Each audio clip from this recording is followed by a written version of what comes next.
Happy July. Is that what it is? It was happy. It's July. I'll just say that. Yes, What's sir. going on, brother? What is Team No Sleep? July 5th, Let me, 2023. Let let me me put come my outside glasses the on. sun a little bit. Yeah, is Okay. that better? I mean, Okay. the I sun had to like put the the sun glasses like got on me. so I could see. There we go, right there. That's better. That's the better shot right there. There we go. See, There we not go. I get you all framed right, and then now you start moving cameras around, Well, so you can that get. sun was hitting me in the eye, Oh man. my God! You know what I'm saying? Everybody want to be a producer. You get them a little airtime, and everybody want to be a producer. No. Oh man. So no good, man. But it's July. What we July 5th right now? Already, Day man. after the fireworks. Day after the fireworks. So I don't know. I can't say that it was a good celebration. I'm not gonna say that because Hmm. even though I got to spend time with family, the social impact of things going on with the shootings in Fort Worth and the shootings in Philadelphia, Philadelphia, my uh, goodness, yeah. just man, just seems like it dampens the spirit because now activities we used to be able to do together as families and go to see things and all that stuff now are outcry for havens for for mass shootings Yeah. now, which is sad. Um, I mean, it, it it's terrible, man. My prayers go out to the families that are affected by those shootings. yeah. I mean, And both it's never a good thing, right? I mean, we talk about it all the time, and it's no rhyme. There's no reason. You would think around a national holiday like maybe 4th of July, folks would have some chill, but they don't. So they're still out there yeah. acting a fool. It doesn't matter. It could be Christmas Day, it could be Easter Sunday, it could be 4th of July, and it's just unfortunate when. And we're starting to see it more. Well, we've seen it more, but it's happening in different venues. We can't just say it's Hmm. happening within the Black community. We can't just be Yeah. saying that it's in this particular right. It's rampant and it's everywhere, and there's going to have to be somehow, some way, something that puts a pause to this, right? We just need to keep having this dialogue, and I think we're doing our Yeah. due diligence. I would say that I'm gonna tap Yeah. you on the back.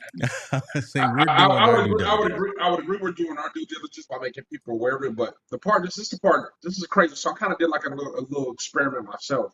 Mm, Like over the weekend, I was like, let me see what's going on, like with likes and this, like likes and stuff on the Twitter and Instagram. yeah. It's crazy how there were more likes for Bronny James getting, not being allowed to Mm, go to a party, underage party, than there was people viewing or commenting on the shootings. What's going on?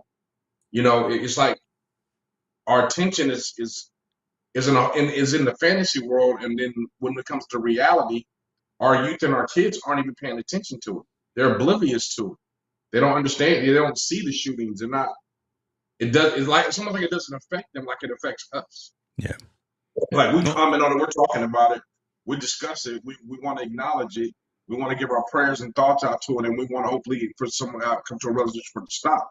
But when you look at social media platforms, kids aren't even paying attention to those things, or which have to they me have they is now, become numb to it, right? I don't know. I really don't know if they become numb or just distracted Okay. or anything. And my family is just as guilty. It's just Yeah. as guilty because I asked my kids, "Hey, did you see anything?" On no, we didn't see anything like that on there, or anything trending like that on there within that demographic, or anything to make them aware of these situations that are happening. And it's kind of just, I don't know if it's disheartening or whatnot. I make sure my kids are educated on the right. I talk to my kids about it all the time when Yeah. things like this happen, how sad it is, and what's going on. But I can only imagine if my kids aren't getting it. Can I imagine the masses of other kids aren't getting it? And then the masses of kids of color aren't getting it? And then the masses of kids that are in those situations that's gonna be in a situation like that aren't even getting it and aren't understanding it. So how can we expect it to stop when they're not even knowledgeable of what's going on? Well, I've had this adage. I don't know if I've told you this, and still do this. But when my kids were young, yeah, they go to school during the day, but when they come home at Mm-hmm. night and it's dinner time, they go to school with mom and dad. So Yep. that's when we would have those conversations about what was going on in the world, and make sure they got the full story and got a full everything from left, right, and center. And I'm seeing folks in the Mm-hmm. comments, and I know that there's some great parents. I know there's some great teachers. I know they're involved in their community. So like the Kevin Coxes of the world, the Laura Williams of the world, those folks I know are in tune those parents are in tune with their students. Those teachers are in tune with their students and are sharing the good, the bad, the ugly, and making folks aware. So I guess again, I'll go back to saying we're doing our thing by Mm-hmm. bringing these by not shoveling these conversations underneath the rug, by talking about them, then letting folks going out there and talk amongst their communities, amongst their families, their neighborhoods. So we're the But spark. We're sparking that. I you know hope, what? man. But also on that same note, on that same notion, social media controls the narrative too. Is right, right. Mm, The powers that be to press the buttons, and social media controls that platform. So how can Ukraine, the issue that we have, the war in Ukraine, when it was a hot topic, was number one trending. Everybody was aware of it. Everybody knew what was going on with it. But those powers that be can't be in control of letting us be aware of these shootings and what's going on in these communities and getting that awareness to these young people that, hey, you guys are actually killing yourselves. These are situations you need to be aware of. These things are happening in your community. Be aware of it. There's got to be some types of balance, man, that's out there in awareness. And like I said, no, Bronny James, who, because he couldn't get into a party, LeBron James' son couldn't get into a party, was trending more than the situations that happened in Philadelphia in Fort Worth, Texas, which that's disheartening to me. yeah, You know, that Bronny James, what he's doing and going to a party, not going to a party doesn't impact anyone's life, to the point where these are mass shootings where people are being killed and lost their lives. it's crazy. So I'm wondering where it's funny. I'm just wondering where our focus is, right? As collectively as people, not black, white, green, purple, orange, just people in the United States. Where's our focus? When something like story can train a young man not getting to a party, and these other things aren't trending, when they're effectively affecting people in our lives, our family members, our community, and stuff like that. It's it's crazy, man. And I don't know, social media is the monster behind it, or is it just us not wanting to be knowledgeable more about it? Wow, that's a, we may have to do a separate conversation just about that right there. It's social media because, and we're not even started with our topics yet, right? But I think I've told you and I told a number of other folks how I feel kind of a internal personal responsibility for social media, just being in my field, enterprise IT, and I'm feeding all of this infrastructure to Google and Facebook Mm-hmm. and Apple for iCloud, right? So I sell all of that infrastructure into that, and I'm help feeding that 3 second, 6 second attention span that our youth have by Yeah. bringing in the servers, bringing in the storage, bringing in all those peripherals and infrastructure, and I'm seeing the youth, and not even just the youth, just different Yeah. generations lose touch, and that's why I kind of ask, are they numb to it now? So I'm gonna table that, man, because I think we want to talk about that a little bit more Yeah. down the Absolutely. road. That's good stuff, man. We having church in here. Let me open up the No, doors man. of the church. Hey, we wait. Let me make sure we focused here. That's what we're That's doing. it, brother. We focus. We staying focused on you. Listen, Oh, new folks that may be here. I see a gang of folks, and we back on Twitter tonight. So because Twitter is where the huge audience is. Appreciate y'all. But if you want to come on over to YouTube so you can comment, that would be appreciated. Social impact of sport. We got a couple of socially impacting stories to start with, but I think we'd be remiss if we didn't start talking about the ESPN thing. yes. Okay, I mean that's huge.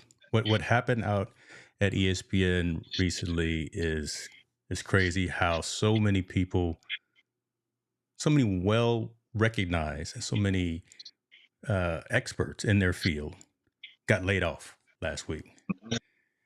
And it's interesting to me who did not get laid off, and I won't necessarily go into that unless you push me. But what are your thoughts on this? And let me let you dive into it while I bring up the story and everything. But I'll just Yeah. headline it like this, right? So many folks, some of the analysts, so many of the color commentators, so many of the folks that have been there for decades, uh, telling us about NBA, telling us about NFL, telling us about boxing, all of those kinds of things. So the Jalen Roses, the Max Kellermans, folks like that. Uh, um, Kenyon, what's his name? Which one? Ken, I don't know. I'll find it. But again, Yeah. all these ex athletes no longer got a Mm-hmm. job. They all got laid off just in a split second. Yeah. What are your thoughts on that in terms of again where you think ESPN is going with? releasing some of those top tier analysts and broadcasters and color commentators and leaving some of these newer, lower tier types of folks. That's right. I'm gonna call them lower tier Yeah, folks still in the world. yeah.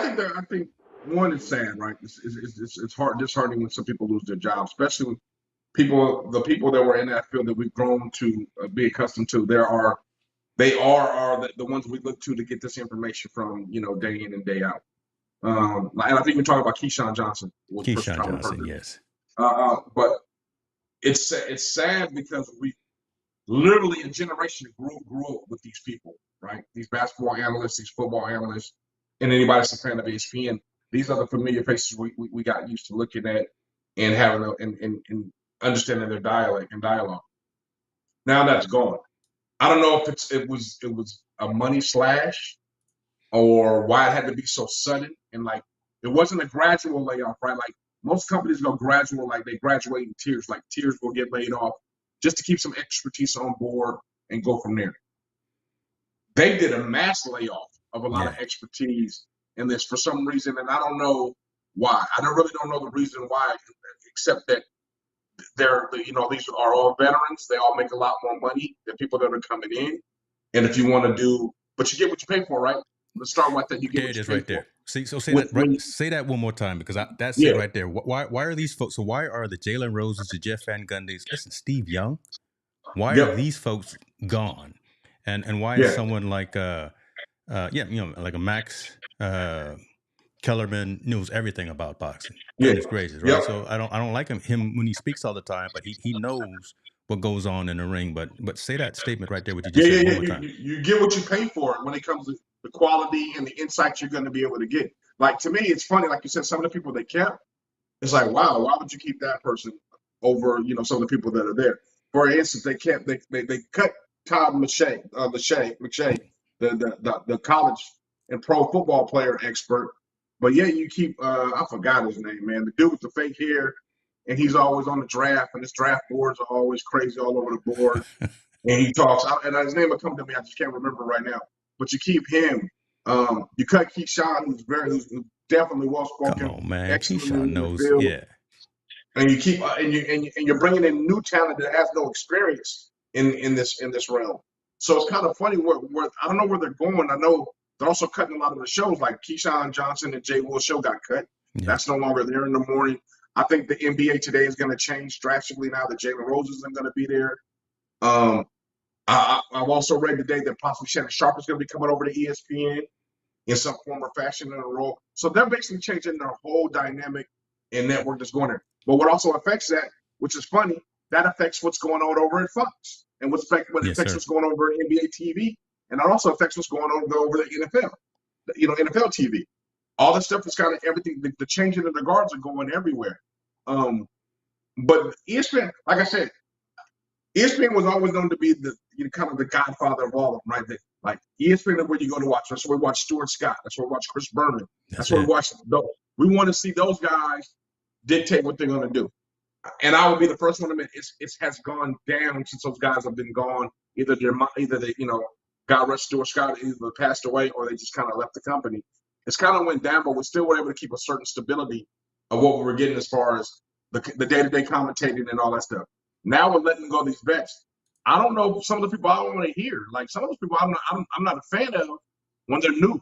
The new ones I'm not a fan of a lot of them. The older ones I am. So I think it's a change in the guard, man. I mean, like we're no longer what we're in gen whatever. This is Gen Z who now, are they right? now? Yeah, they generation L B. I don't know who they are.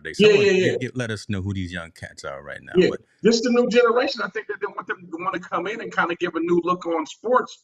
And I don't know if it's going to work because new, even though it's good for ratings, new doesn't have a lot of money. Us old heads are the ones that have money to want to invest, to want to buy products, to want to do these things. We're the ones that want to do that stuff. So not having the commentators and the people we're used to seeing and that we like having that dialogue, it's going to be different. I mean, And to be honest, I haven't watched ESPN since this happened. I haven't watched one lick of You ESPN know what? I haven't either. To be honest with you, since that is since they literally. announced it. So check it. So now we out here showing how the sausage is made. That is literally why I put out that message today saying I'm crowd surfing stories, Yeah, because I have not looked at ESPN since then. Since they decided to keep, y'all know how I feel about Stephen A. Right? Since they keeping yeah, Stephen A. and they got rid of everybody else. Since they keeping Malika Andrews. And okay, I'm yeah, let me stop there. But okay. yeah, yeah. I mean, But and I that's my think no, feeling. That's how I feel, right? They keeping but this yeah, talent as opposed to these legends and these folks who have all of this expertise. I don't get it. I do agree. Those two should also have their job because there's a place for those two, Mm, Malika Andrews and Stephen A. Even I don't agree with everything they say all the time, but to me it seems like you're moving into a place, and let's just Stephen A. They're moving into this youth where we want to have these beautiful young women being experts, mm, to be experts and be in front of the TV, mm, and then we want to bring whoever else we can get cheap to surround them, whoever we can get less expensive to surround them. That's what we want. Because if we look at all the shows that go there, they have these people, and I don't mean to be derogatory, but it's eye candy in front of you. Good looking people that are there, and they know their stuff about sports. Don't get me wrong, but you can't tell me that a young lady that's attractive is more knowledgeable than Jalen Rose about the sport of basketball, which he played for so many years. He can give a different insight than she can give. That we want the balance, right? We want the woman and him. Now they're just kind of say, hey, we'll put this pretty face around her, and we'll put all these other people around you to kind of help support the cast that know a little bit around it. It seems like it's an MMO. That's kind of the same thing with, with the thing with the Joy Taylor. They do it with the mm. same thing with all these other ones. They kind of just, surround them around there. Not saying those women are not qualified. They are. They know their stuff really, really well. But it just seems like it should be a balance. Old, new, female, and so on and so on Yeah. to be collected on the board to discuss sports. Well, And it seems like to me they're getting rid of the old.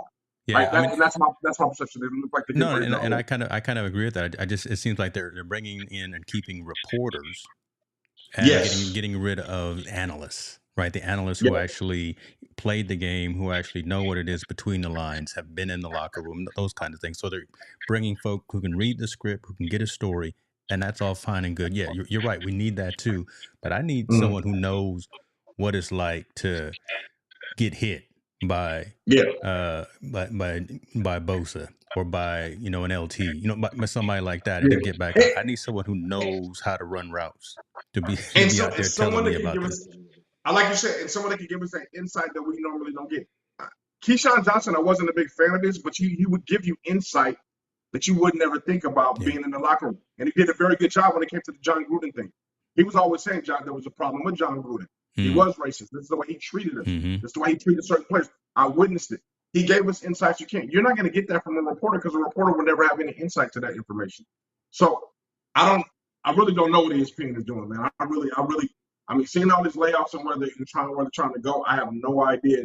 And again, I haven't watched not one drop of Sports Center or ESPN since this has happened, and it's kind of sad because there will always be that's either your nightcap or your early morning wake up, right? You wake up Yeah, and let me see yeah. what's on ESPN real quick, That's or how I before I go to go to bed, sleep, let me right? catch up on all the sports. Right. That's It's still how I cool. It's go. cool. But so let me ask you this, right? Because we had this conversation a number of years ago when the Kaepernick was happening, Mhm. right? And I asked you the question.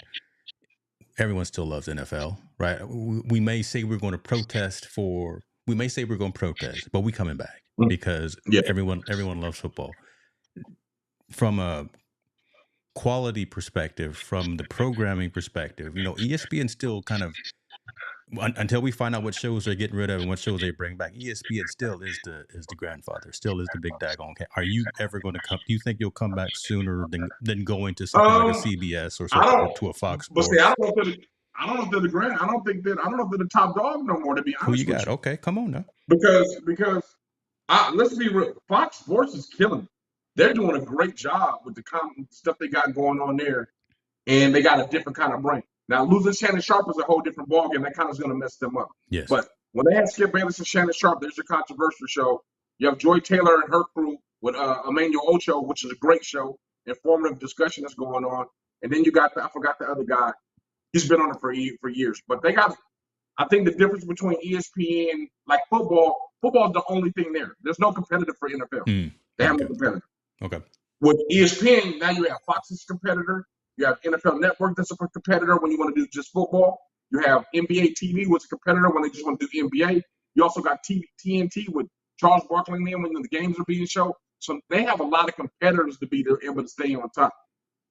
I think they lost a little bit of that lackluster to be on top, and maybe they're just trying to reinvent themselves. Will I go with ESPN? Probably not. I'm sure I'll turn on there and watch something on there because they do a lot of college sports, which I like a lot. Yeah. Especially with ESPN2 and all those things. I think no one's touched them in that realm. Okay. But in everything else, like the NFL, I think they got a lot. They got some competition, man, to be the number one dog from now on. All right. So you just brought up some, and right on time, TD is in the building talking about, listen, ESPN is about to cut other sports networks, like maybe ESPN2, 3 Plus, etc.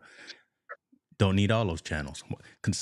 Now that you didn't got rid of all of these anchors, now that you got rid of all this money from a salary perspective, cut some of that fat off, and just have ESPN and then whatever their streaming platform is. Again, I don't know, but I mean that would make sense. That would make sense. I don't.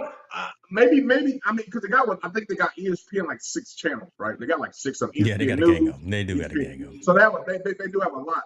I don't know if they will cut all of those. I think they will consolidate some of them. Definitely, if the goal is to consolidate and shrink what's going on and really be honed in and concentrate. So we know ESPN is staying. I don't think ESPN2 is going anywhere. ESPN News and ESPN 3 Plus, that might be gone. Who knows where that might go? But or did they lay off all those salaries to make sure they keep all those platforms? Because let's be honest with you, all those platforms make money.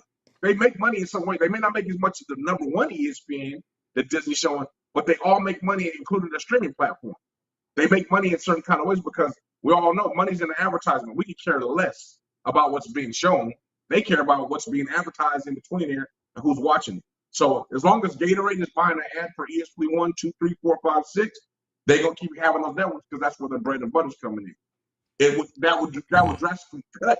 If you say we're only gonna have 2 channels now, we're not gonna give you that big of a check then. It's not gonna happen. I do believe of ESPN. I read an article. I think ESPN is gonna become more streamlining what they're looking at, like become more team focused on the streaming platform. So to be like, hey, ESPN is gonna show all the A's games. Yeah, like it'll be ESPN A's. Mm-hmm. So you could buy a subscription to your particular team in that market and do the streaming service. I think that's where they'll capitalize more because ESPN is synonymous. And I think if they do that on the collegiate level as well, they'll even make more money as well as long as the streaming platforms are going and they can be aired through the TV. So they got some money in the game. It's just I don't know what to do. They're not sharing any information with us. But what they're doing is opening themselves up to another competitor, and Jim Fuse is talking about it right here. You think about what Amazon did with YouTube, right? Mm-hmm. And right now that product is just okay because I've watched NFL on Amazon and they've got latency issues, right? They're not able to really get the whole thing down just yet. You remember when we were watching the Kanye concert on Amazon hadn't got all that live action ready just yet. Yep. What are your thoughts on Amazon and YouTube joining forces about their NFL contracts? What do you think about that? I think if there's money there, yes, absolutely. Why not? It's all about that money. Why not? It's all about that money. If there's money to be made there and they can do it, and that way they can get a piece of that pot. We got to remember, NFL's $100 billion business. Yeah. I mean, all the way around. I'm okay. I'm sure Amazon and YouTube's like, let's get a piece of that pot. If we can carve ourselves out 3% of that, we good. We're good. So I think they're gonna have even more competitors. I think not only in Amazon and YouTube, I think they got the NFL Network. I think Fox is gonna probably try to make a bid for it. Who knows if CBS Sports or NBC is gonna try to make a bid in there? And then you have ESPN. Then you got just regular NFL, whatever the contract is with the normal state. So there's a lot of pieces of the pie to be cut up. Everybody wants in. I think ESPN is just not, they're not the juggernaut of dictating how that all goes no more. Like before, they used to be like, hey, it's either ESPN or bus, right? You rolling with us, we're the number one. That's not the case anymore. That's a good point that you bring up now. because again, I was still thinking that they were the main one, but having this dialogue and seeing all the comments talking about all the other options, and like someone was saying, like Josh was saying, TNT, yeah, TNT is dope, especially Dope. around basketball time, right?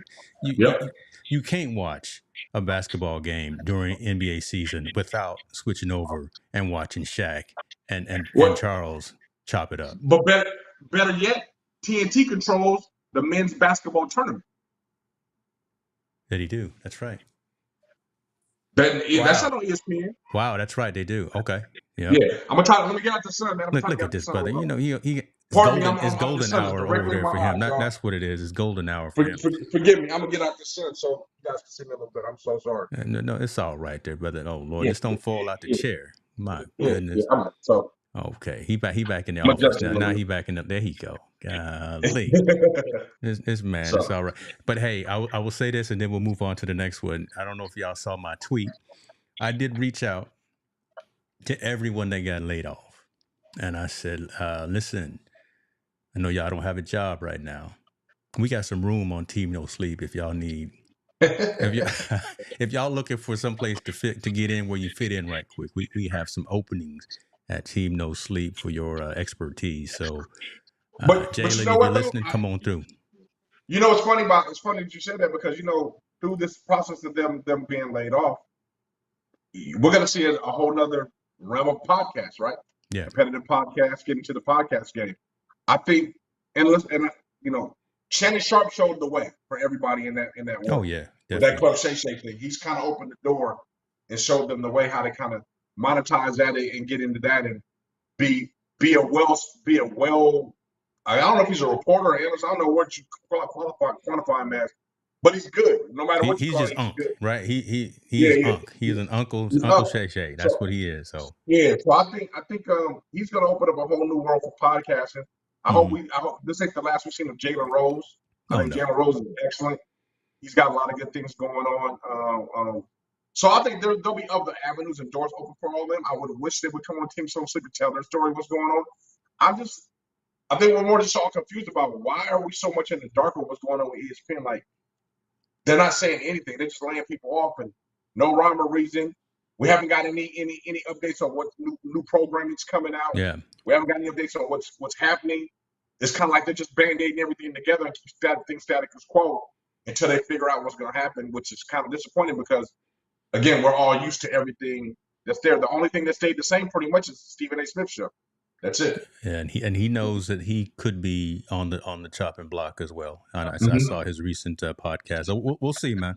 Let's continue to move on, but let's see how that goes. And I just thought it was a story to start off with because from a social impact perspective, we've got a handful of folks who were doing good work who now don't have a job. Yep. They're millionaires, right? And they hopefully they got something saved up. But again, you never want to see folks that be out on the streets and again not waking up one morning and thinking that they're gonna have a job and then finding out that they don't. One of the reporters, what was her name? I think it was what's her name? Ashley Brewer. Mm-hmm. She's getting married this week, right? So Wow. she got the job, she got the notice that she got laid off, and then she put out a tweet saying, "Hey, ESPN, thanks for laying me off on the week that I'm getting married." So I mean, again, no one's ready and no one's really prepared for that. Yeah, whatever you do, but um, it's just unfortunate. Tony Davis reorganizing is not new. That's true, man. Right? Regular folks like all of us, we go through it and we live through it. But just when we see so many people that probably shouldn't have been let go because of whatever reason. Folks that we actually respect, the Steve Youngs of the world, the Keyshawn Johnsons, the Jalen Roses, the Jeff Van Gundys. We want to know why. We do because we're Yeah. paying for the service. Look, a lot of us are either investors or we pay for the service. The ESPN Plus is so. Look, if I'm paying for ESPN Plus because I want to see Jalen Rose and Keyshawn Johnson chop it up, and they're no longer there, you may lose my money. So that okay, Yeah. we'll move on. We'll move on.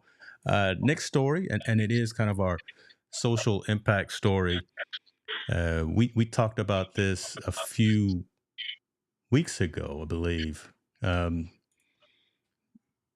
Jalen Kitna. Talked about him. He is the Florida Gators quarterback. Y'all know who Jalen Kitna is because you know of his father, John Kitna, and come to find out that the child pornography charges have been dropped against him that were filed a little while ago, and they have been dropped down to a plea deal resulting in him pleading no contest to 2 misdemeanor counts of breach of the peace. Where my police folks at? I need to know. So I found out last night what a 415 is, or is it 451? Because that was disturbing the peace. We had all these people shooting off fireworks. I try not to, be locked in with my police codes, but breach of the peace. How do you go from child porn charges to 2 misdemeanor counts of breach of the peace? He will not be required to register as a sex offender and will not serve any jail time. Wow. So nothing happened. Sentenced to 1 year probation, which could be reduced to 6 months if he complies with the conditions of his parole. So I'll leave notes to the story and some of the other subsequent information about this, but this is just, I don't want to make light of it, but this is very convenient that you go from a child pornography charges to just being charged with 2 misdemeanor counts, slap on the wrist, and you get to go back and play for the Gators. And I'm not saying anybody gave him any money or nothing, but I'm just saying that's just, I'm reading the news here, y'all. Yeah, I think the Gators released him. I don't think he's playing. He's going to be back with Florida. I think he has to find a new team. But it's convenient that he gets the opportunity to go do that after having these charges, having these charges tagged up against him. But we've seen this before, right? We're seeing other cases drop too when it comes to these sexual assaults or pornography cases and all this. I hope the young man. I don't know what they found or what they didn't find because they didn't disclose it. I know they said they sent some stuff on his phone and then it was supposed to be distributed from an account of his. Yeah. But we weren't privy to what was distributed, what he was sending out, and what was going on. I'm glad. If he's not guilty, I'm glad he gets a second chance, right? If he's not guilty, I'm glad he gets a second chance. Yeah, but we've talked about that a lot, right? And you've mentioned that specifically, so I'm glad you're talking about it again, right? I mean, give us the facts, give us the information, and if he's innocent, he's innocent. He's guilty. If we need to, we throw the books at him. So I'm glad to hear you still kind of on that path. I say treat him like you would treat. You're treating Jalen Kitna like that. What about treating Jalen Johnson like that? If there's a man by the name of Jalen Johnson, and he committed the same exact crimes, would he get the same exact result? And I would say no, he wouldn't, because my daddy's not John Kitna, and I'm not a privy athlete that played for the University of Florida as a quarterback. I'm not a guy that's projected to be one of the top quarterbacks when I'm eligible to come out to the NFL. So there's where it lies. Where how did all this get washed under the rug? And I don't agree with. I mean, if he's innocent, by all means, give him an opportunity. But according to this, there's some kind of guilt to it because if there was no guilt to it, all charges would be dropped. So they didn't drop everything. They just kind of said, okay, well, we're gonna slap you in your hand. Don't do this again. Go live your life. Just make sure you go by the supervised probation that's going to be, and we'll basically forget about this. Okay, well, you didn't forget about. Let's just keep it honest. You didn't forget about R. Kelly. Oh my God. You didn't forget about other people that got this situation. You ain't forget about Big Ben. Big Ben, right? Yeah. Well, they didn't forget about Big Ben. Big Ben got away with it. Did he get charged? He didn't get charged, but he didn't. He was never the same in the public eye. I don't think he really got away with it. Right? It's a very similar story to Kitna. Sexual crimes and child pornography issues. Let's just keep it going. Athletes and superstars get away with it, except certain ones that they don't want to get away with it. They'll be okay. I'm sorry. Hate to say it, rest in peace. Michael Jackson, been alleged to be able to do it. No one ever think nothing ever happened to him. Sexual cases, like you said, Ben Roethlisberger, whatever his situation was. And we got a slew of others. There's been in this situation. They can make these charges go away if they want to. Yeah. It's when they don't want to, they'll dig deeper and deeper and deeper until they find something. They dug deeper and deeper into Bill Cosby to suppose he raped someone 45 years ago. Come on. Yeah, he can't get off. He got just as much money. He does everything, but his case can't go. His case can't get away. Not saying I'm condoning you're supposed to get away with rape, but I'm saying how can somebody be exonerated from child pornography? They find everything and just say we'll give you a slap on the wrist, but yet somebody else they're gonna say, hey, you go. And I'm not comparing rape and thing. I'm saying a crime is a crime. If you do a crime, you should have to do it. I'm not comparing rape and child pornography. Don't misconstrue my words. I'm saying, but if you commit a crime, you're supposed to go do your time. I'm saying, but that doesn't apply to everyone because other people do that crime and they get away with it. It's not fair. All right. Period. So I want I may cut out, even though we got the timer up this week. Y'all see, I got my timer. We got a topics going on. I wonder if we should go into that other lead-in story right now, just by what you're saying, right? Doing time, if you're charged for those kinds of things. Yeah. So this was an interesting week. Here we are going to get slightly political. We gonna get slightly political, but I'm gonna put the timer up because we're gonna stay on point.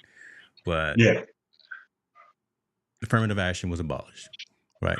Went up to the Supreme Court, and they have many people, including me, have been able to have some sort of parity because of the affirmative action statutes that were put in place. But those are no longer there. And how are we going to bring this down into a social impact of sports conversation? Is it something like what we were just talking about just now with how certain crimes for certain individuals and certain types of folks or whomever can easily be either swept under the rug, can easily be you can be reduced from a felony down to a misdemeanor, you can be slapped on the wrist. Is there a social component to that? Is it just because your mom and your dad got a whole bunch of money or you can hire the right lawyers, or is it because your family grew up with a certain amount of access, capability, different than mine, right? I want to tie the affirmative action being abolished into a social impact of sport conversation. Oh, easy. And I want not only us, I want the folks that are listening right now. And there's a gang of y'all. I see y'all on Twitter, so come on through. But let's easy. Get how you tackle sports. Let's take the Ivy League for instance, which is Harvard, Cornell, Yale, Dartmouth, and so on and so on. With this being with the affirmative action being abolished, they don't have to consider that for admissions anymore. You don't get on it. You don't go to Ivy League on an athletic scholarship. There is no athletic scholarships. You go on academic prowess. So now, African Americans, Latinos, and Browns that are communities that don't have the resources to keep them up to the same par as other colleagues that are in affluent communities that have the top of the line education, the top of the line computers, the top of the line teachers that are teaching them, compared to what we got to go through to get that opportunity just to be able to get admitted and get in. It's been gone. They don't no longer have to consider your race at all to give you an opportunity today. They go based off your merit of what you've done on this paper. Now you're gonna tell me a kid that's been raised, grew up, and has a degree from let's say Beverly Hills, top of the line everything, compared to and he has straight A's. Those straight A's do not equivalent from a kid that's got straight A's in South Central Los Angeles. It doesn't. The side activities you have to do in order to get in are the things that they take in consideration when you do outside activities. A kid in Beverly Hills has access to everything. He can do whatever he wants. Play lacrosse, do a squarian, work with all the different communities. A kid in South Central Los Angeles still have the same A's, will not have the same opportunities those outside community services he can do to help get himself in. And since you're not considering color for an opportunity anymore, basically, if we're going just on resume, 9 times out of 10, the kids from Beverly Hills resumes go look 10 times better than the kid from South Central Los Angeles, even though they got the same quality GPA. That's where affirmative action used to kick in and help us out to get our foot in the door to show that we could compete and do the same thing they could do at the Ivy League level. It was parity. Now, again, it was that word that I used. It was parity, right? It was yes, that. yes, yeah, yeah. So now, the African American basketball, track, football players, and all that may not have the opportunity to get in those Ivy League schools anymore. That's where this comes into big time play. Also comes into big time play when we deal with other high academic schools as well, where the sports involved. Maybe Stanford, right? A kid that's on a conditional admit may want to be in again in the Stanford. It's not there no more. You can't consider, oh, he's African American and he's white. Oh, well, you know what? Maybe we want to take that into consideration to see who could be the better candidate for the right fit for our school. Whether people say it's unfair, I don't think it's unfair. I think it gives them an opportunity to review the application, not just based on what's in front of them. It gives them a chance to get to know the person, understand their background, understand where they're coming from, to see if they deserve an opportunity to get into school just as well. So at the end of the day, and I am purposely interrupting you right here. Is at the end of the day, who's losing, right? It's all, and I'm feeding a question because I know what the answer is, what I want to say. But who's losing? Is it the Stanfords? Is it those Ivy League? Is it those institutions that are losing even more than that student who doesn't get to go in there now because they're losing that having that diaspora in there, by having other folk, other cultures, other points of view, by not being able to bring in a Montel Allen into the school just because he went to Inglewood and he, so now, right, he's not able to now get into those higher profile institutions.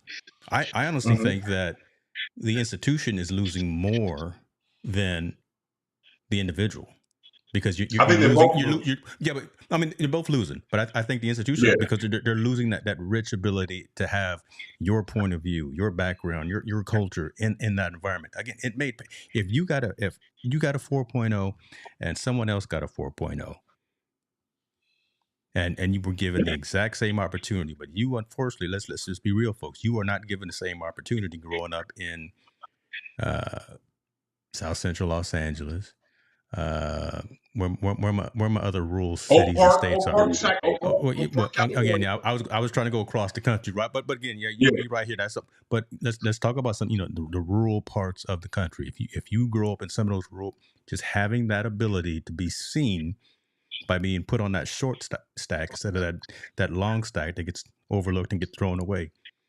I think the institutions are losing out almost more than you by not getting it, because you're glass half full. You're going to get in somewhere, but you wanted to get in. You wanted to get into the Ivy Leagues or the Stanfords or whatever the case may be. You know why I say we both lose a lot. You're right. I think the institution loses, but that individual loses also because they don't get the opportunity to be in there. So I'm going to say, instead of going to Harvard or Yale, where I had an opportunity, where I should have had an opportunity, since I don't have that, I get to go to Long Beach State. Mm-hmm. Now, me and you both in the world, if a resume comes across your desk and it has an Ivy League school on it, you're going to look at it. Long Beach State, you might look at it, right? If it puts the qualifications, okay. But in comparison to an Ivy League, that one's coming up to that's rising to the top. Those schools feed merit. So if that kid doesn't have, or that person doesn't have the opportunity to go to those schools, or doesn't get an opportunity for his resume to be reviewed, then that person loses. He's losing because I'm not going to get my chance I'm not going to be able to maximize my ability and not get a chance to go to that school and show my wit and show my intelligence and show my learning capability from that institution that I know in lifetime that's going to benefit me longer, well beyond than what a Long Beach State degree will benefit me from. Just based on what it is. So, and then you're right, the school's going to lose because they don't get the real life experience that we can bring to that to even educate them on where we're coming from and look at things from a whole different perspective. Both are going to lose from each way. But the fact that it's abolished and not going to give us an opportunity, man, that's bad all the way around. Yeah, that's the hard thing right there, because when you don't even give you don't even give these kids the opportunity, and it's not even just schools, right? So again, it's not just interest, it's entrant into professional realms as well, right? I mean, you're not giving people the same opportunity, like what Tony is saying here, right? We're going to have to open programs in communities, specifically around the schools, around STEM, right? Yep. Science, technology, engineering, and mathematics. That's where it's at, right? So let's not just focus yet. Yeah, we talk about sports. And I agree with Tony. I think that's probably the number one we have to step towards. But we also have to figure out a way to get the correct funding that's going to fund those programs into these schools and into these programs afterwards. Which, if you're going to take away affirmative action, take away affirmative action money and send that to these schools so they can provide those own type of programs to establish them. But we know that's not going to be done. I mean, I would hope schools like Harvard, Yale, Dartmouth, and all them really buckle down and say, you know, we're going to pipeline and we're going to directly advocate towards certain schools across the country in these social economic deprived areas. We really want to sort out kids to get them into the right curriculum so we can accept them to be in here. The schools could take some of the, if the schools don't agree with this, they can take their own initiative to be able to go out there and seek kids that are in underprivileged economic situations and go find kids that are out there as recruiters and everything for those schools. But the fact of the matter is saying on the application, that is not going to be considered. It takes away a lot of opportunities for a lot of people of color getting into these affluent schools. And we also got to know not only the Ivy Leagues, there's the little Ivies, there's the Princetons, there's all these, there's the Middleberries of the world, there's the Colbys of the world. All these schools that are there that are very high academic, that are very affluent, that have a very powerful alumni, that move a lot of powerful things in this world. We're now going to be shut out if they go by that on their own. Just because and it's not because you don't have the skill set, it's just the applications won't match. They're not apple for apple. I will say this. I know we are doing the right thing right now and having that awkward conversation that you continuously talk about. I have an audible alert that happens here in my studio when people log into the stream and when people log out of the stream. And in that 10 minutes that we were talking about affirmative action being abolished, I heard a couple of folks log off. Either we're uncomfortable with the particular conversation. So it's really I got all these triggers in place, right? So I hear it when people come in and leave, and about 3 times it went out as we were talking during that particular 10 minutes. That I hope that they come back and watch the replay and find something in the conversation, what we were talking about, that says, you know what, maybe I need to listen to this one more time, one more again, and figure out how I can help my community to do better, right? We all we're trying to do is make sure there's parity, make sure everyone has equal access to resources, to education, to information. And forever in this country, African Americans, minorities, started off on the wrong foot, right? We just did, right? We just were not given proper opportunities to succeed. So don't fight the messenger, don't shoot the messenger, but recognize that this is an important topic that needs to happen, and we just here bringing that message. I'm gonna pause right now because I see this. I told this man to come in at 6:30. Right. And I see my boy logging in now, but the fact that he looks so good right now, I'm gonna let him in the studio. Let me see what my man Tony Davis is saying. Where's Condoleezza Rice at? She started this back in the early 2000s. Okay. Where's the VP? Where is our current VP? Boy, don't start nothing right here. Let me bring. No, I mean we really got to talk about that, because I mean if we're gonna be for fairness across the board, and give people fair opportunities across the board, why would you allow that to happen, to eliminate affirmative action? Especially the man that had a vote in it. That's African American in the Supreme Court. Okay, yeah, no. We get real political tonight. Yeah, that's true. He's benefited from affirmative action, but yet you're gonna burn the trail that allowed you to get to the steps that you want to. Now you're gonna burn it all down so nobody else can use it. It reminds me of the Black Panther movie when homeboy burnt all the plants. He didn't want nobody else to be the Black Panther. Like you burn this trail, man, which is crazy. That's helped you so long in your career, that led you to achieve to be the second person in the Supreme Court next to Thurgood Marshall. Now you're killing that opportunity avenue for us to get in. I know for a fact every African American that's in business in high tech has benefited from some form of fashion from affirmative action. Yeah. Every last one of us. Yeah. I started out the story by saying, yeah, listen, Yeah, proudly was a proponent and was a yeah, recipient of it. Let's be cognizant of time, man, because we got somebody in here. But let's see. absolutely. Tony said, "Man, she using black cars and got to the house. I just sitting there with the oh my god." Okay, now we gonna talk about that. Tony Davis, we gonna get you on the show too. But listen, let me bring in this man right here, ladies and gentlemen. This is a gentleman who I've known for a minute. I'm looking at him backstage right now, and he looked good. And the beard is coming through, looking high and tight there. You know, he's out there working with the youth, especially in athletics. And that's why I wanted to bring him on. I'm glad he reached out tonight because, Montel, I think you and this man can actually chop it up and have a great conversation. So, uh, Rob MacGregor, come on, brother. I'm bringing you on like Steve Harvey, right, at Gentlemen, good evening. the Thank you for having Kings me, of James. Comedy. I appreciate it. Been a long time, man. We're looking across the decades. You're looking real good, man. Thank you, sir. Thank you, sir. Listen, uh, so Montel, this is Rob MacGregor. I tell you what, Rob, tell folks who you are and what it is that you do. I see, you know, you got your banners behind you, and what that is that you do as it relates to youth sports and things of that nature, and why you specifically wanted to come on and talk tonight. And then I may rope you into some of the conversation that we were just having as I well. love the conversation. I think that people need to understand that there are social underpinnings that need to be addressed. And I think that in general, my particular passion is in athletics for youth. I had the pleasure of working for James. He was my boss many years ago in IT, but I've also had the benefit of the decades to watch him develop into the man that he is now. And I appreciate that. For me, the journey has been I was a young man that was given into the foster care system and children's shelters as a young dude. I grew up in Richmond, Oakland, California, where I, sort of formed a lot of my social consciousness. And when I raised out of that, it was through athletics, which is unfortunately the only avenue that many of the young brothers and sisters have, right? They don't get the same options and opportunities that other athletes get.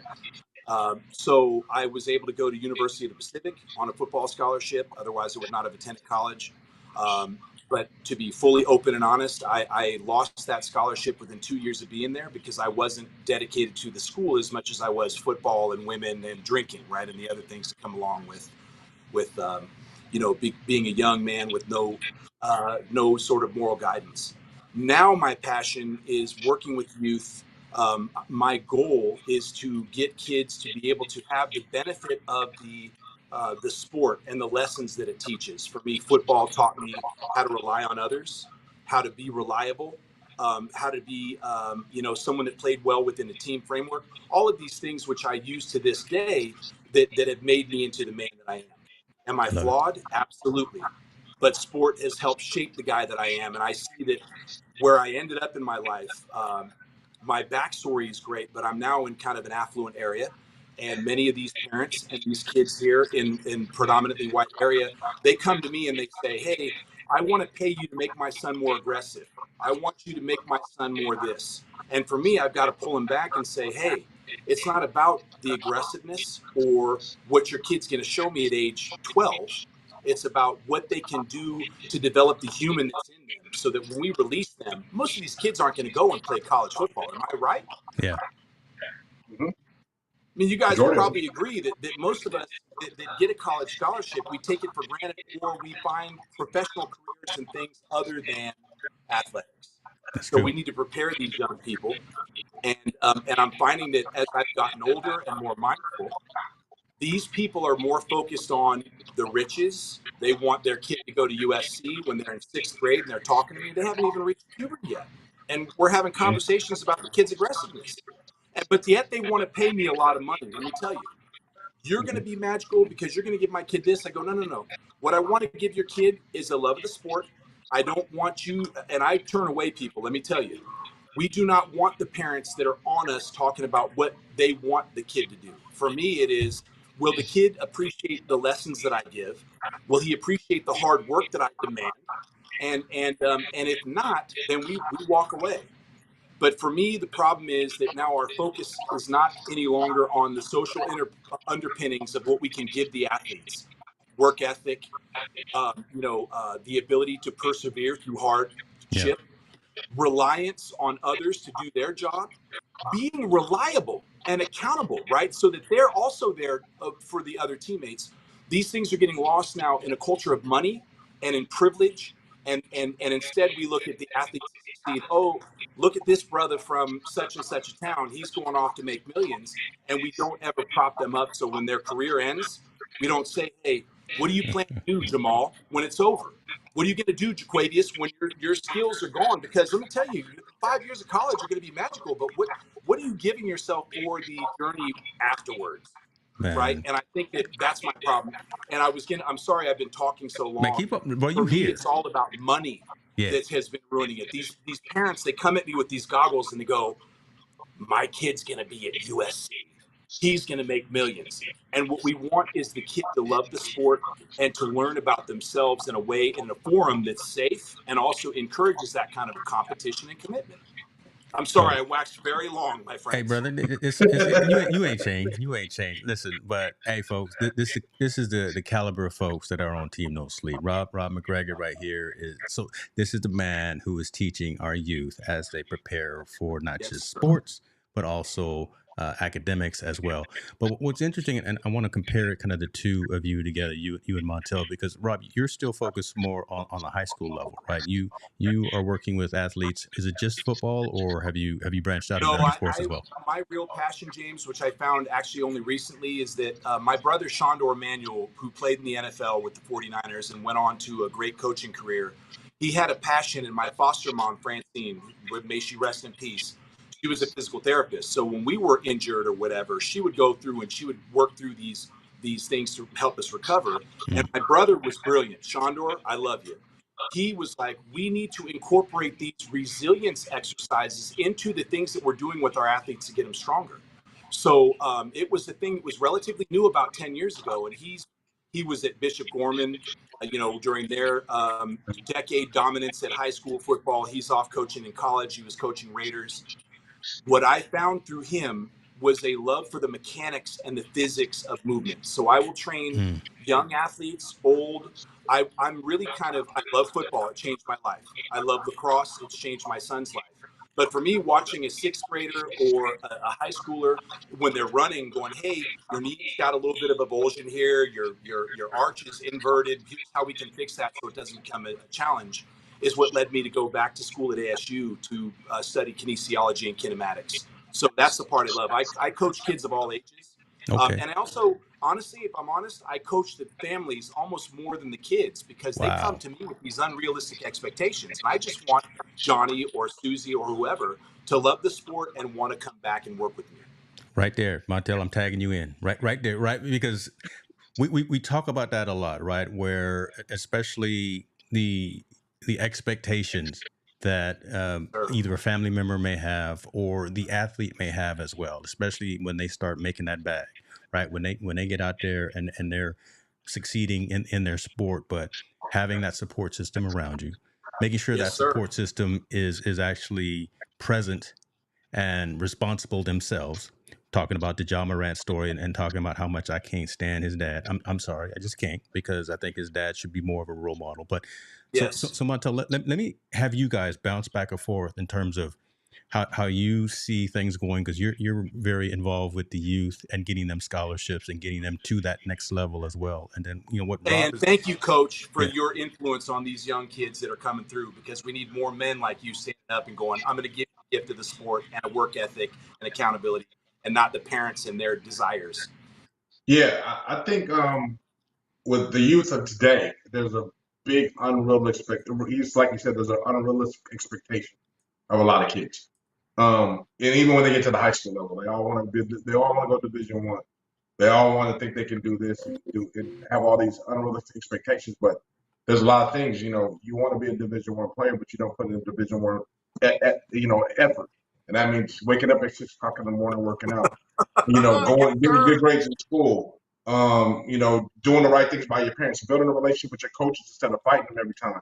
Not always transferring in and out of 5 schools in your high school career That just right because you there. don't like something going on. There's got to be really a set of balances there.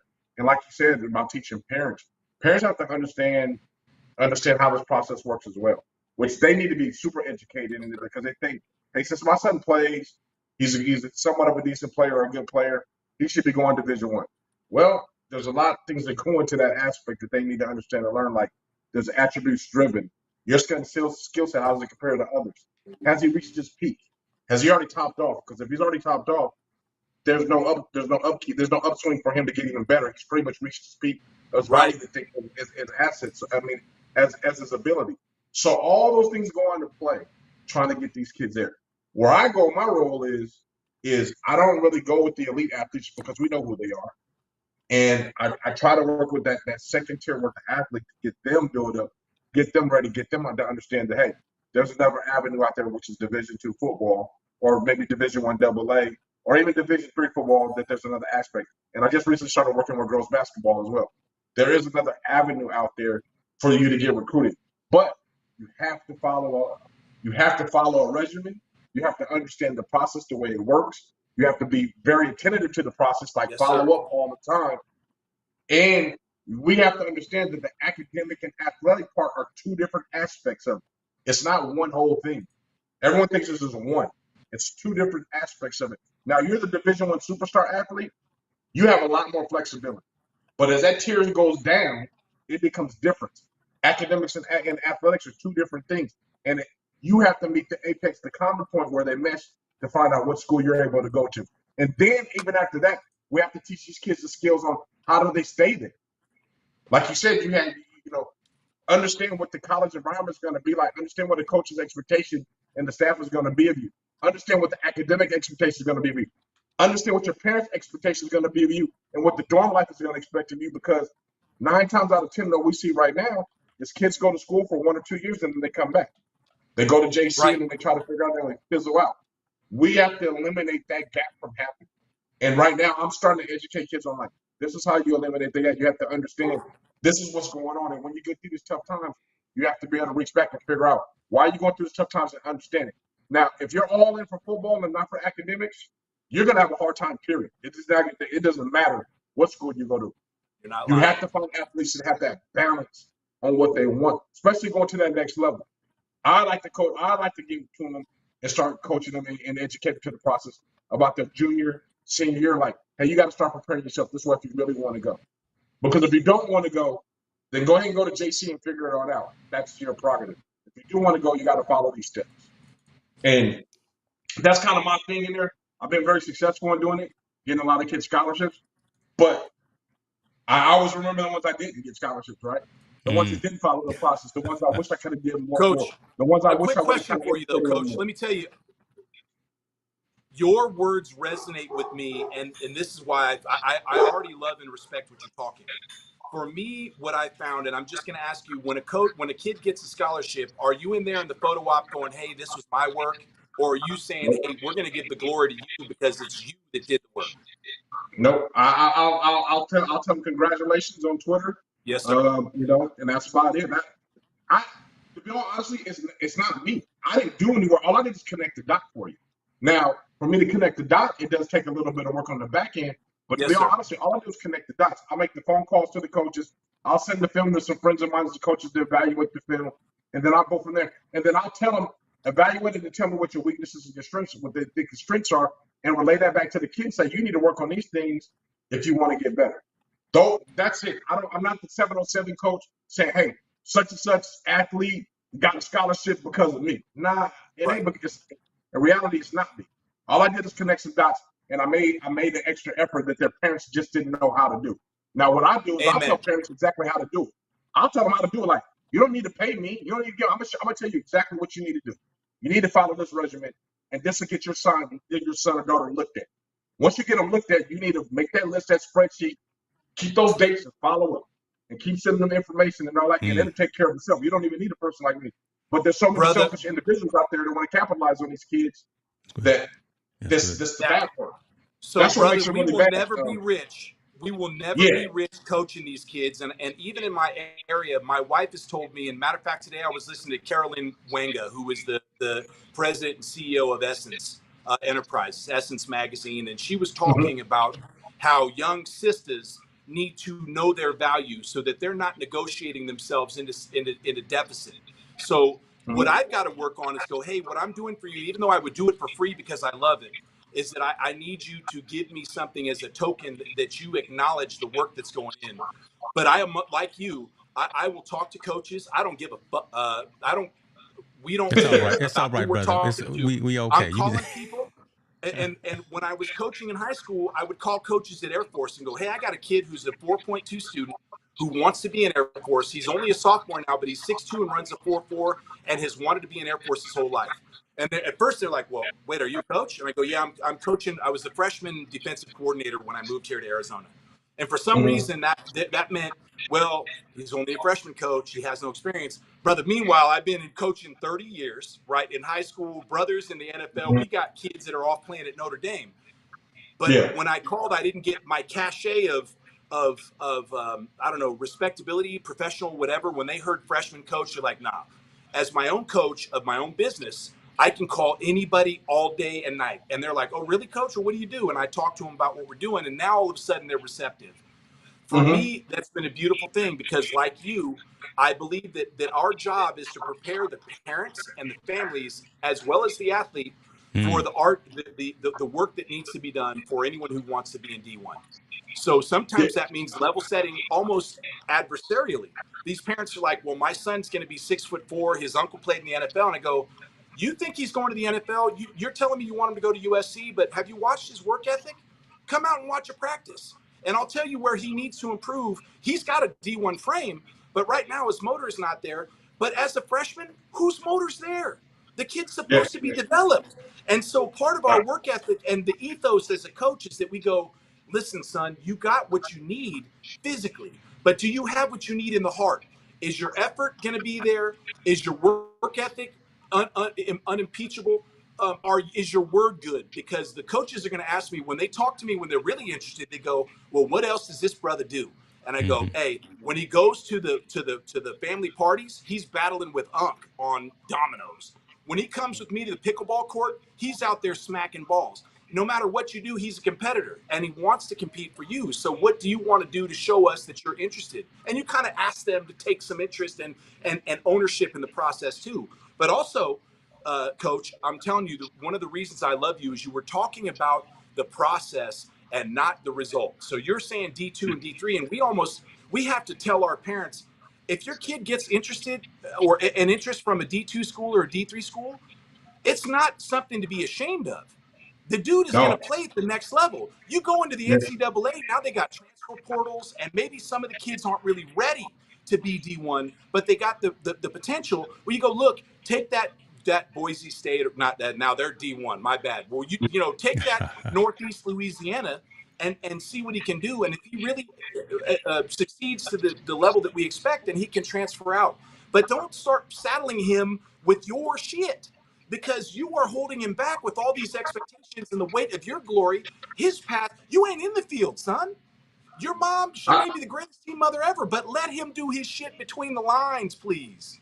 Come I on. ladies, think there's two ladies and things. gentlemen, Rob There's two, MacGregor just coming through like yeah. wrecking I, ball, I boy. think there's two things you got that people need to understand, and I think families, and any families out there listening, the recruiting process is not for Right. it's to eliminate you. It's not to get you. It's not the language, it's to eliminate you. Because there's several people that are just like you that are looking at Yes, they're sir. looking at the tangibles to eliminate to get the best one. Not to encourage you to go there. They're not all of everybody's running a 4.4 and everybody's 6'3" and everyone Right. can jump 52 inches off vertical. They're going to look for the attributes to eliminate you. His work ethic, his schooling, his attitude towards his teammates. How does he act under adversity? Does he give up on Yes, plays? sir. Those are the things they look at Preach. to eliminate you. Once you're on the recruiting radar, that's good. Now it's to look at the process to eliminate you. That's what it is. Everyone thinks it's the other way around. They're looking for all these things to make him great. No, you already got the physical attributes. You got everything. They're looking now with the process to eliminate you from that other kid that's 6'2", that runs a 4.4 over in Wyoming. Yes, sir. Now they're Right. trying to Come compare So, on, man. contrast and And figure out as a what's in. coach, don't tell me you ain't seen it many times where the coaches are like, hey, this kid didn't get the level of coaching that I can bring. I'm going to take this 6'3" brother who has a great potential, and I'll make him better than he came through. Right. If he Mhm. has those intangibles, we want them to bite, set that hook, and pull him in and go, you know what? This kid can ball for you. Take them to the next level, son. Yeah. So Rob, let me ask this, right? Because again, I know you're focusing on building the body and building the mind, right? And Montel is around building the everything around that. I'm gonna Yes, call it sir. everything around that because you're getting them ready with scholarships and you're making sure that they're prepared with their tape and their and all of those things. Now that we have NIL, right? Yes, sir. And Oh, now that we see college athletes getting paid like professionals, name, image, and likeness.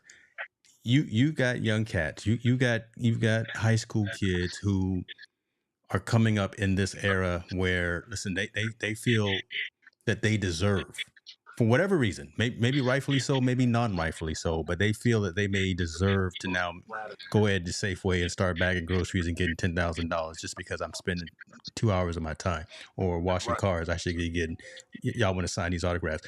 Are you having any of those conversations with any of your athletes, with your clients, the athlete and the family, right? Because that's a different conversation. But I think, again, since you're so close to these athletes as they're preparing their mind and their body, you want to talk about longevity and can you even be worth anything as you progress through your career? Are you having any of those NIL conversations as well? 100%. So for me, it's a little bit of a blessing and a curse. I when I went to University of the Pacific when they had a football program, Mm. I had no parents.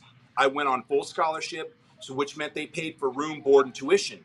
But when I wanted a haircut, when I wanted a drink, when I wanted any of that stuff, I had to have money, but I couldn't work because they considered it to be. I mean, during you just cannot work as an NCAA athlete. Furthermore, I could not take money from my foster parents because that would have been considered a gift and would have made Mm-hmm. me ineligible.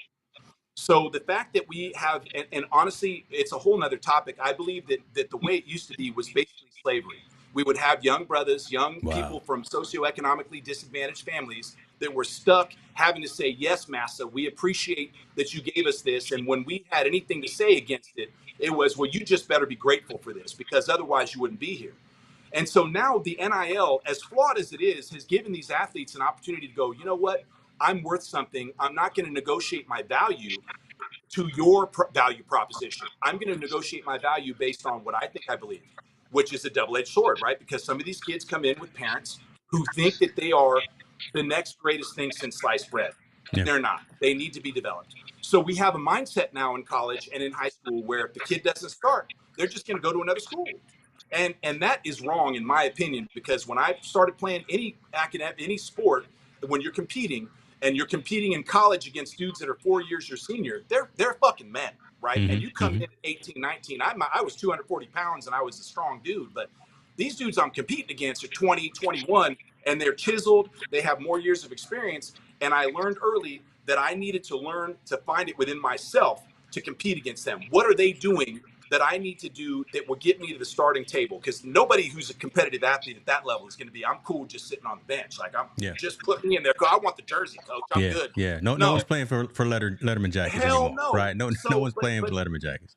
that's right, right. And back then we were stuck there almost, and it was kind of a blessing on one side because we needed to find it within ourselves. Go, I'm going to compete because I'm here, and that's what I committed to, even though there were some flaws. Nowadays, kids are like, the second they feel any resistance, any difficulty, they're like, no, fuck that, I'm out. I'm going to go to some so and so other school, and so they're not finding the work ethic that's necessary, and they may go on to have a good college career, but when you get into the pros, brother, when you get into the pros, it's another level. These dudes are Mm-hmm. self-motivated.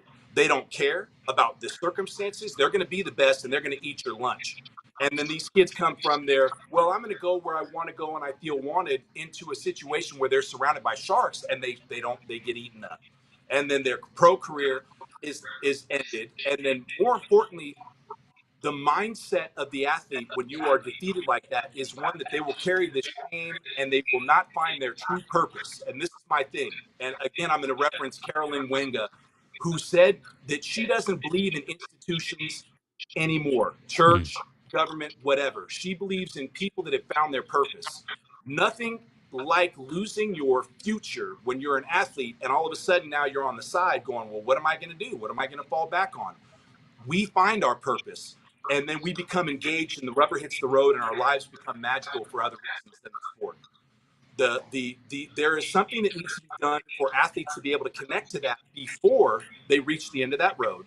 And I think that coming full circle, our NIL has many flaws. And I think that the kids that we're gonna see the worst stories about are the ones that are entitled, that are like, well, I want that $50,000 because I'm here at Notre Dame and I'm wearing a jersey. Most of them will probably work their tails off to earn that, but there are going to be some that are like, well, just give it to me. And if you're not going to give it to me, I'm going to go to Georgia, or I'm going to go to wherever can give me the money. And if their motivation is that, then when they go up against those sharks, they're going to find out really quickly how faulty that motivation is for getting the really important lessons and things in your life, competitive or otherwise, right? So I wanted to touch back on something earlier that Coach said. We offer more than just the running and the conditioning. I work with programs and kids, but one of the things that I love to do is I'll sit with parents and I'll go, I want to know the 5 schools your kid wants to go to. And I want 2 of them that are ridiculous. Your kid's going to tell me Alabama or USC, and they're not a D1 kid. Then I'm going to give you a couple that are reasonable. And then I want you to find a school, and this is the important one. Find a school that has the engineering or the degree that your kid wants. What is he talked about? Because all the time these kids are moving around, they're thinking, I just want to go to the biggest school.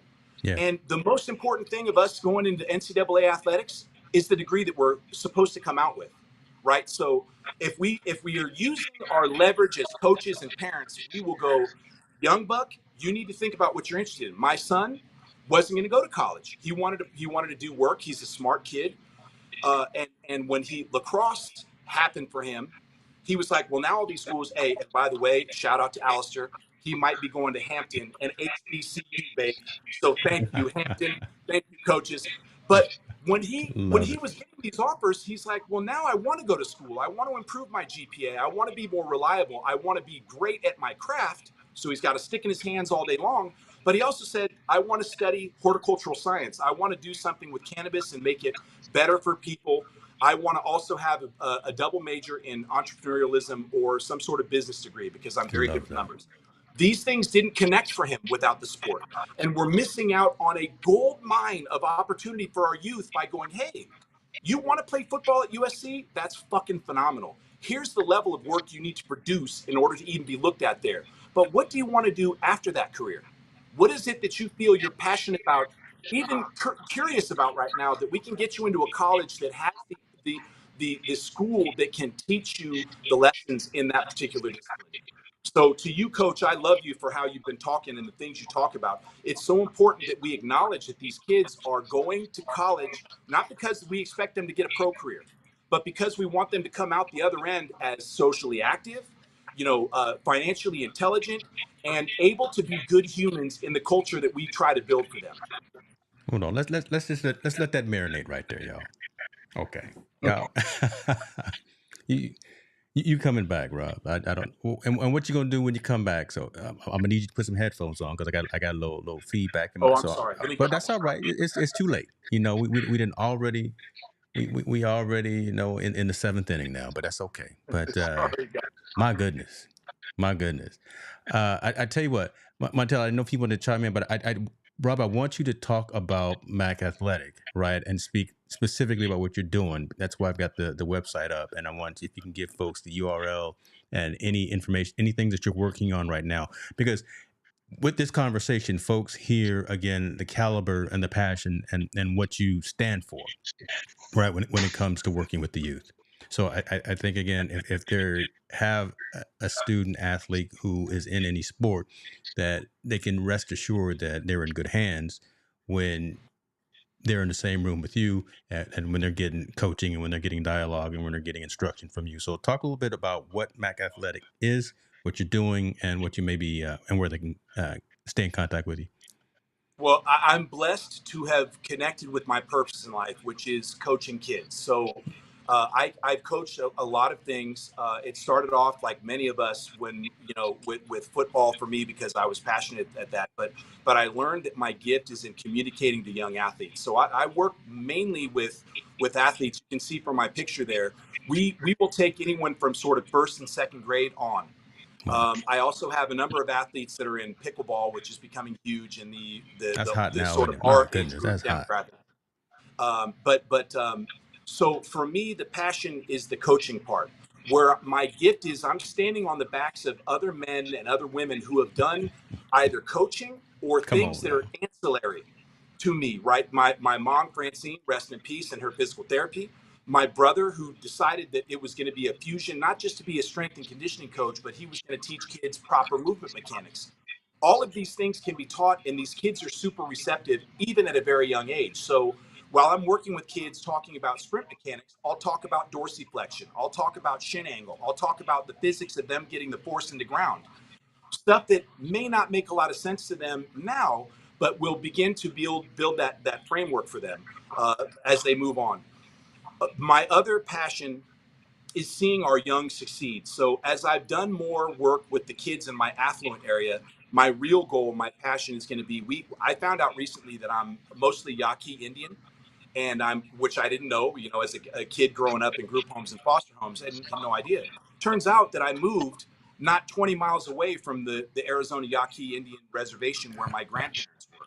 That's So cool. for me, going out there, I've gone out there and taught them, IT related stuff so that they could do, help desk type stuff. And they've welcomed me with open arms. Let me tell you, like I reached out to them, and I'm sorry for the digression.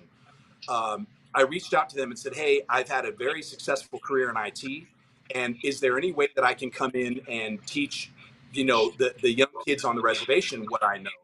And they didn't hesitate and go, "Well, what are your credentials? Let me know about this. You have references." They go, "We have a on reservation school, a junior college where we've got a classroom for you. Just come in, we'll get the people in there." Wow. I want to take that to the next level and go, hey, there are a lot of, I hate calling them disadvantaged. They're socioeconomically challenged. They don't have the same hand up that many of us are given. But if you can get a stick into their hand, you can begin to teach them those lessons I was talking to you about earlier, right?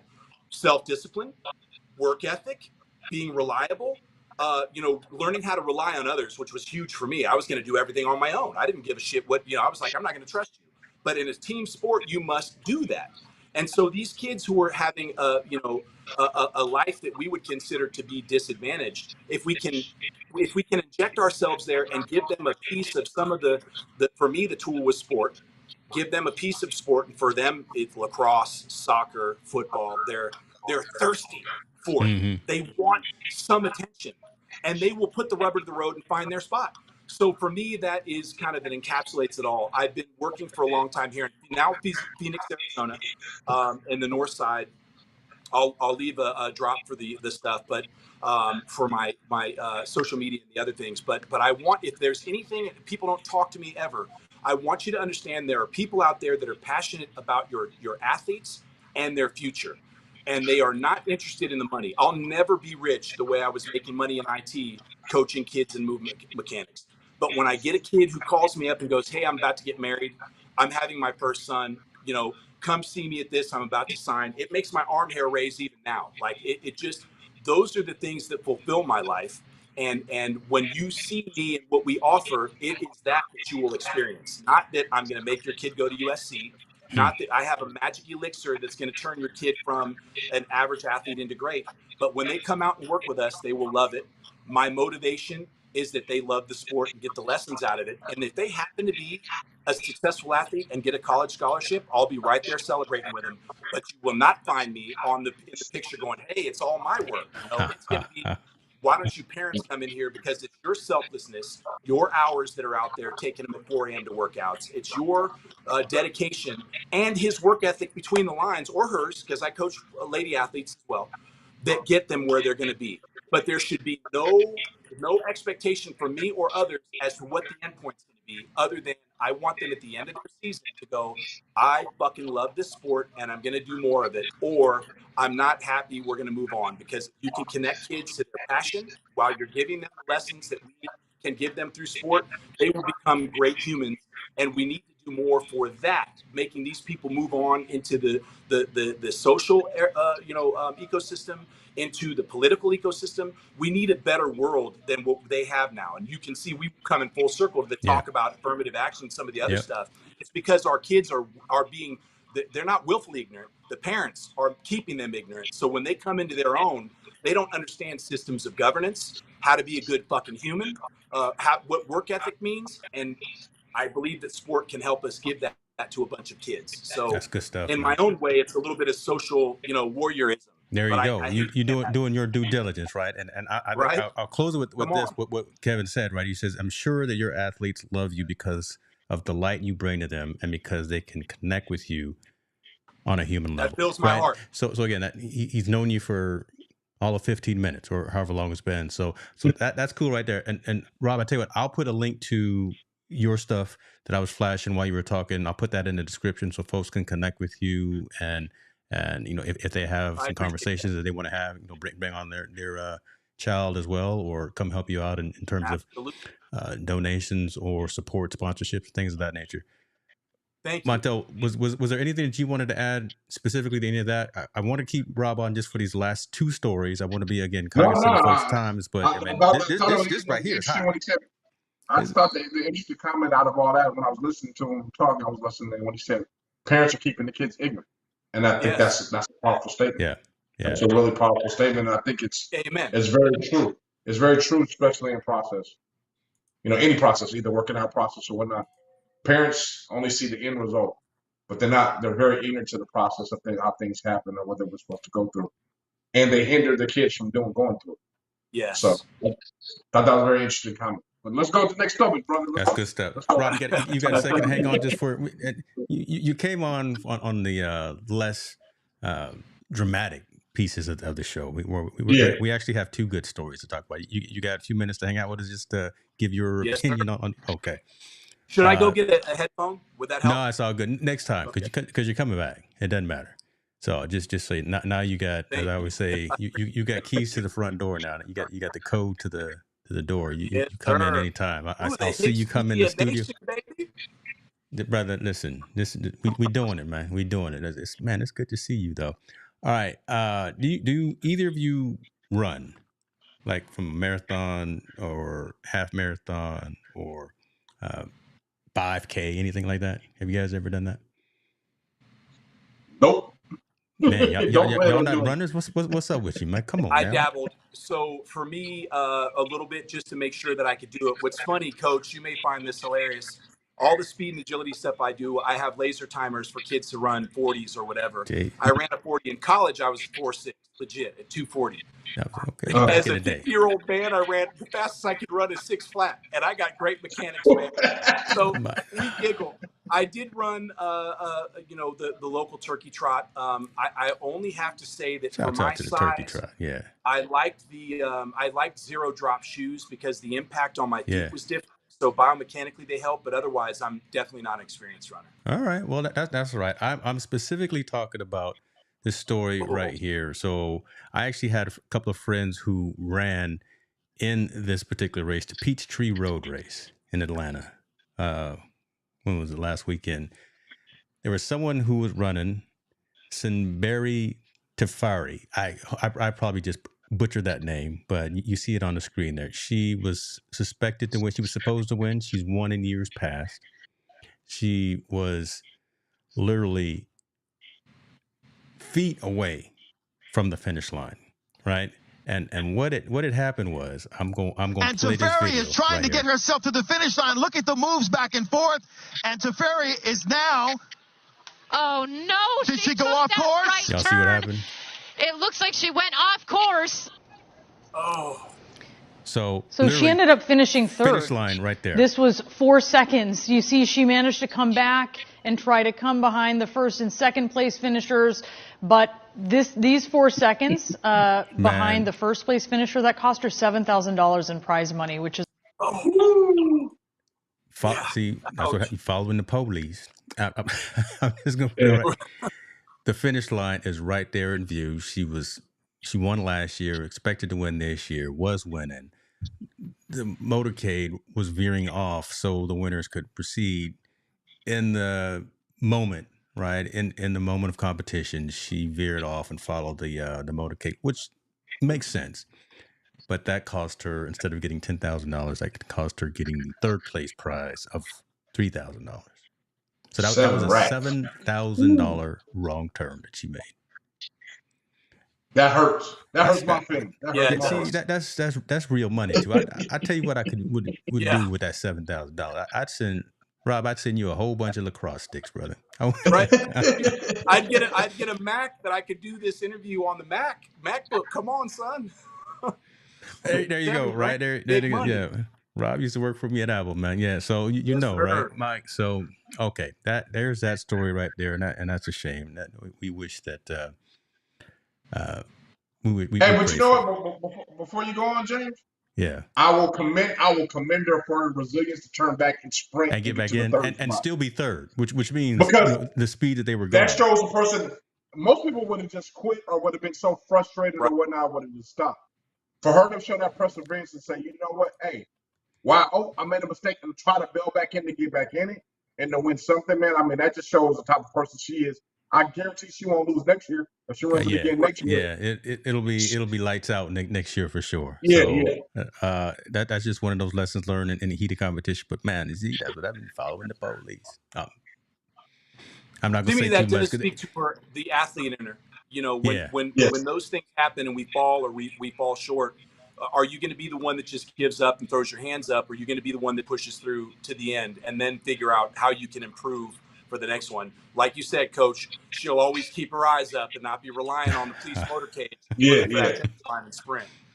Man, there we go. All right. So, and last story we'll talk about, shouts out to our guy in the comments, moderator number 1, Mr. Kevin Cox brought this to my attention. There was recently, did you hear about this? So, some track and field games were happening. Belgium was in the track and field games, and all of their athletes that were supposed to compete in the hurdles were hurt. Right, so they were going to lose points. They were going to be disqualified for not having enough participants in the hurdles. So what does one do? You either take the loss, you get disqualified, or you find somebody else on the squad. Doesn't matter what position they play. Doesn't matter what sport they're in. You find someone else who can fill that spot. And that is exactly what athlete right there. Yeah. So this athlete right here is a shot putter. Jolene Bomko, and I may have butchered her name as well. So I'll edit it. I'll edit it in post. Listen, I got tools where I can edit it in post. But let me just say what she did right here, and I'm gonna show a little bit of this video that shows her lining up against. She's towering over him because he's taller than everyone else. Because right, I mean they look like little kids compared to her.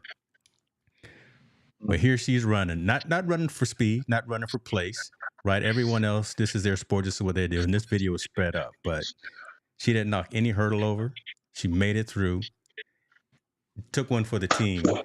Belgium got their points and didn't get disqualified from the event. If she had a little bit of time with MacAthletic, we'd work on that knee drive and that gate side. But otherwise, that level of competitive spirit and taking one for the team is exemplary, and that's the kind of athlete that you want in your programs. That's the kind of athlete you want to coach. That's all you want, right? That's you want folks to say, I'm gonna take one for the team, and I'm gonna go in and make sure that we succeed together. We don't fail, and if someone else can participate, so we don't get disqualified, so we don't lose the points, I'll do it. And shot putter, not having any business out there running hurdles, but notice she didn't knock one down. Did knock one down, baby. Man, that's the face of selflessness. We need more of that. Sir. We need more of that, and that's how. We want to leave this conversation, I guess, this week, right? We had a lot of discussion about varying topics, right? We got into affirmative action. We got into things happening with legal charges with the Kitna son, right? And just, things of that nature and being aware of that. We talked about everything from NIL money and then students being ready, students not being ready, and making sure they're mentally, physically, emotionally ready for that next level. So I want folks to come back. If you found some value from this, listen, Rob MacGregor came in here and started dropping haymakers, right? And put him and Montel together, and we'll be back here pushing buttons and just making sure that the show doesn't go too far off the rails. I'm going to let the guests go first. Rob, just if you can close out and just, again, where you are, what you do, and how folks can get in contact with you, that'd be appreciative. And then, Montel, you go ahead and take us home. Let me just say this. There are a lot of guys that are out there that do what I do. My goal is to make sure that people reconnect with the fact that sport changes lives. So if you're not in Phoenix and you can't see me, that's all right. Interview the people that are near you. Be mindful of the goal that you want for your children, and make sure that they're interested and engaged in the same way that you are. And then you will have a rich sporting experience. And full circle, sport changes lives. We want to have our next generation be engaged and better than us. And there's no way that they can learn some of these lessons but to go through the strife and the competition that's available in sport. And that will make a better human. And when they take over the reins for us, and God willing they will be better and make better decisions so that our cultures and our communities are better intertwined. And they have a leadership that speaks to their values and their needs, and not old white dudes that are going to talk to us from, Mount Olympus. There it is. Appreciate you, sir. Montel, before the lights go out, because I see the golden hour has passed where you Oh, are, brother. no. So let's get you before we roll out. Oh, like we always say, man, get comfortable having uncomfortable conversations. That's us it, y'all. teaming up with. See y'all next Wednesday, 6:30 p.m. Pacific. If you found some value, let us know. If you did not find value, still let us know. Thank you, guys. Definitely, brother. We'll see you next time.